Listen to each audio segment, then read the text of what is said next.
చాలా మందికి ఉండే సందేహం ఏంటంటే అన్ని దేవతామూర్తులకు అభయహస్తం వరదహస్తం ఉంటుంది. కానీ వెంకటేశ్వరునికి మాత్రం ఇలా కాక కటిహస్తం వరదహస్తం ఉంటుంది. ఇలా ఎందుకుంటుందో తెలుసా? స్వామి భక్తులకిచ్చే సంకేతం ఏంటంటే ఈ కటిహస్తం దీనినే కాత్య విలంబిత హస్తముద్ర అంటారు.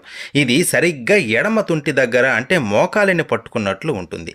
నన్ను నమ్ముకున్న వాళ్లకు సంసారం అనే భవసాగరంలో నీరు మోకాలు దాటి పైకి రానివ్వను, వాళ్ళని మునిగిపోనివ్వను అని చెప్పడానికి. వరదహస్తం చూసారా?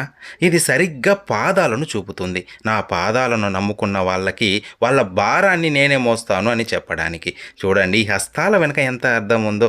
ఇంకో రహస్యం ఏంటంటే మనం చూసే శ్రీనివాసుడి రూపాలలో శంఖం చక్రం స్వామివారి భుజాలపై ఉన్నట్లు ఉంటాయి.